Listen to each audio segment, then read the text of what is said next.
আমি আল্লাহ প্রমাণ করে দিলাম আমার নবী মুহাম্মদ তিনি মক্কায় আসতে পারেন, কিন্তু তিনি মসজিদে আকসারও ইমাম, মসজিদে আকসারও নেতৃত্ব থাকবে মুসলমানদের হাতে। সুবহানাল্লাহ। আজকের জুমাতে আমি চেষ্টা করব কোরআন এবং হাদিস থেকে সহিহ হাদিসের আলোকে মেরাজের রাতে আসলে কি ঘটেছিল এটার সংক্ষিপ্ত একটা চিত্র আপনাদের সামনে উপস্থাপন করা। মেরাজ নিয়ে আমাদের সমাজে অনেক ভুল বক্তব্য আছে, মন গড়া কাহিনী, কিচ্ছা কাহিনী আছে। আমি সহিহ হাদিসের আলোকে মেরাজের ঘটনাটা আপনাদের সামনে বলবো।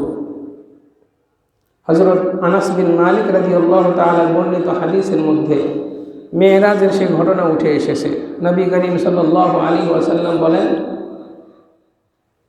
এক রাতে বাইনামা আনা ফিল হাতিমি, রাতে আমি হাতিমের মধ্যে ছিলাম, মুজতাজিআন, আমি কাত হয়ে শোয়া অবস্থায় ছিলাম। তখনও পর্যন্ত আমার সেরকম ঘুম আসে নাই, নিদ্রা আসে নাই, তন্দ্রা এসেছে মাত্র। এমত অবস্থায় ঈদ আতানি আতিল, এক ফেরেশতা আমার কাছে আসলো। সুবহানাল্লাহ। ফেরেশতার নাম কি?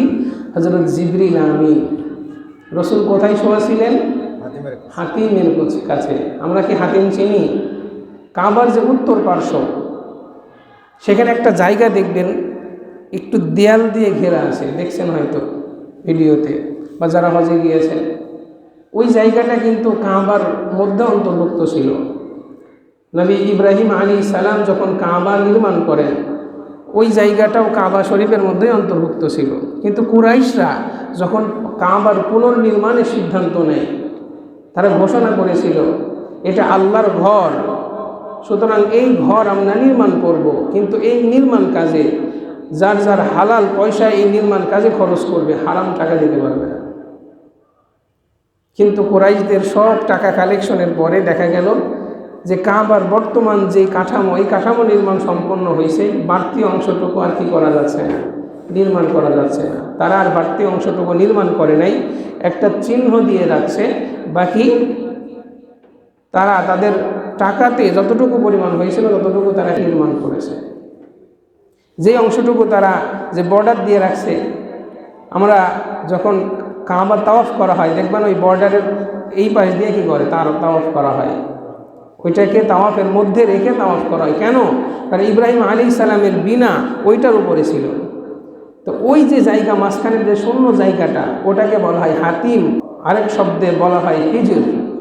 হাদিসের মধ্যে দুইটা শব্দই আসে যে আমি হাতিমের মধ্যে অথবা হিজরের মধ্যে। এই জায়গাটা আরবদের কাছে অনেক ইম্পর্টেন্ট ছিল। তারা কোনো গুরুত্বপূর্ণ কাজ বা কোনো চুক্তি তারা এই জায়গাতে এসে সম্পাদন করত। কোনো বিপদে পড়ছে, আল্লাহর কাছে দোয়া করবে, তারা এই হাতিমের মধ্যে এসে আল্লাহর কাছে দুহাত তুলে প্রার্থনা করত। আল্লাহর হাবিব বলছেন, বাইনামা আনা ফিল হাতিমি, আমি হাতিমের মধ্যে শোয়া ছিলাম, ঈদ আতানি আতিন, একজন ফেরেশতা আসলো, জিবরিল। আল্লাহর হাবিব বলেন, জিবরিল আমার কাছে এসে আমাকে জমজমের কাছে নিয়ে গেল। এরপরে বলছেন, ফাশাক্কা মা বাইনা হাদিহি ইলা হাদিহি, জিবরিল কি করলো? আমাকে শোয়ায়ে দিল।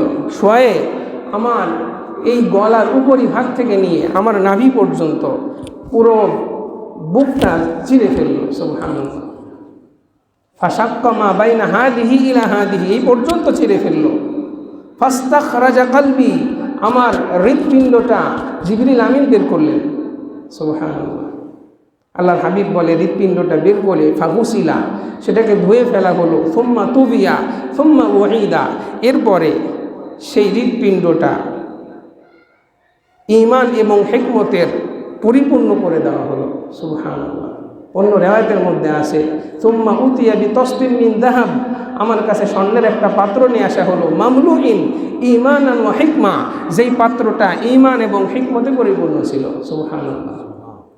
আল্লাহর হাবিবের ওপেন হার্ট সার্জারি বলা যায় পৃথিবীর বুকে প্রথম কার উপর করা হয়েছে?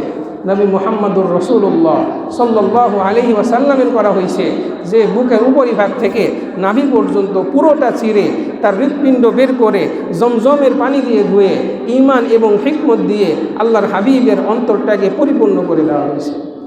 আল্লাহর হাবিব বলেন, সুম্মা খুশিয়া সুম্মা ওয়াইদা, এরপরে আমার বুকটাকে সেলাই করে ফেলা হলো। আল্লাহু আকবার। হযরত আনাস রাদিয়াল্লাহু আনহু বলেন, রাসূল সাল্লাল্লাহু আলাইহি ওয়াসাল্লামের এই বক্ষ বিদারণের যে সেলাইয়ের দাগ আমি নিজের চোখে দেখেছি। সুবহানাল্লাহ। আল্লাহর হাবিব বলেন, যখন আমার সিনা চাক হয়ে গেল, বক্ষ বিদারণ হয়ে গেল, সুম্মা উতিয়া বিদাব্বাতিন দুনাল বাগলি ফাওকাল হিমার, এমন একটা প্রাণী আমার কাছে নিয়ে আসা হলো, যেই প্রাণীটা দেখতে ছিল খচ্চরের থেকে একটু ছোট সাইজের, গাধার থেকে একটু বড়। হাদিসের মধ্যে এসেছে এটাকে বলা হয় বুরাক, ইউকালু লাহু আল বুরাকু। এই বুরাক এমন দ্রুত গতি সম্পন্ন ছিল যে ইয়াদউ খাওতাহু ইলা মুনতাহা তরফিহি, সুবহানাল্লাহ। এত দ্রুত বাহন পৃথিবীর কোনো মানুষ তখনও পর্যন্ত দেখে নাই। যার খুর পড়ে তার দৃষ্টি সীমা যতদূর পর্যন্ত যায়, এক পা ফেলার পরে যতদূর পর্যন্ত তার দৃষ্টি যায় সেখানে পরের খুর গিয়ে পড়ে, সুবহানাল্লাহ। বিদ্যুৎ গতির এই বাহনে আল্লাহ নবী যখন উঠতে যাবেন, হাদিসের মধ্যে আসছে বোরাক একটু অসম্মতি জানালো। একটু অসম্মতি যখন জানাইছে, জিবরিল আমিন বোরাককে ডেকে ধমকের সুরে বলছে, বোরাক তুমি জানো কে তোমার উপরে সওয়ার হতে যাচ্ছে? পৃথিবীর বুকে আল্লাহ সুবহানাহু ওয়া তাআলার কাছে যেই মানুষটা সর্বাধিক প্রিয় এবং দামি, এমনকি ইতিপূর্বে তোমার উপর যেই মানুষের মতো সম্মানিত মানুষ তোর সওয়ার হয় নাই, সুবহানাল্লাহ। আল্লাহর হাবিব বলেন, এরপরে আমাকে বোরাকে আরোহণ করানো হলো। আমি বোরাকে চড়লাম। মুহূর্তের মধ্যে বোরাক আমাকে মসজিদে হারাম থেকে মসজিদে আকসা জেরুজালেমে নিয়ে গেল, সুবহানাল্লাহ। আল্লাহর হাবিব বলেন, এরপর আমি বোরাক থেকে নামলাম। নেমে আমি আমার বাহনটাকে একটা পাথরের সাথে বাঁধলাম। কোনো কোনো রেওয়ায়াতে আছে এই পাথরটা হযরত জিবরিল আমিন নিজে ছিদ্র করেছেন, ছিদ্র করে সেখানে তার বাহনটা বেঁধে রেখেছেন। আল্লাহর হাবিব বলেন, এই বাহন বাঁধার পরে আমি মসজিদে আকসার মধ্যে প্রবেশ করলাম। প্রবেশ করে দেখি একজন নামাজ আদায় করছে। আমি দেখলাম তিনি আর কেউ নন, তিনি নবী মূসা আলাইহিস সালাম, সুবহানাল্লাহ। ছিপছিপে কিন্তু দীর্ঘ দেহের অধিকারী, কোঁকড়ানো চুল বিশিষ্ট। আল্লাহর হাবিব বলেছেন, সানআ নামক গোত্রের মানুষেরা যেমন আকৃতির হয়, চেহারার হয়, আমি মূসাকে ওই রকম আকৃতিতে দেখেছি। এরপর আমি দেখলাম হযরত ঈসা আলাইহিস সালাম, তিনিও নামাজ পড়ছেন। তিনিও মাঝারি গড়নের, লাল এবং সাদা বর্ণের, অর্থাৎ বলা যায় দুধে আলতার যে বরণ হয়, হযরত ঈসা আলাইহিস সালামের গায়ের রং এমন। আল্লাহর হাবিব বললেন, তোমাদের মধ্যে উরওয়া ইবনে মাসউদ সাকাফি যেমন দেখতে, আমি ঈসা আলাইহিস সালামকে এইরকম কাঠামো এমন আকৃতির দেখেছি। আল্লাহর হাবিব বলেন, এরপর আমি দেখলাম হযরত ইব্রাহিম আলাইহিস সালাম, তিনিও নামাজ পড়ছেন। আমি তাকে দেখেছি, তোমরা আমাকে যে চেহারার যে আকৃতির দেখছো, হযরত ইব্রাহিম আলাইহিস সালামের আকৃতি হলো আমার মতো, সুবহানাল্লাহ। আল্লাহর হাবিব বলেন, এরপরে দেখলাম হযরত জিবরিল আমিন নামাজের এলান দিলেন, নামাজের আজান দিলেন, সুবহানাল্লাহ। সমস্ত নবীরা জেরুজালেমে সেদিন উপস্থিত, সবাই নামাজের জন্য দাঁড়িয়ে আছে, কে ইমামতি করবে?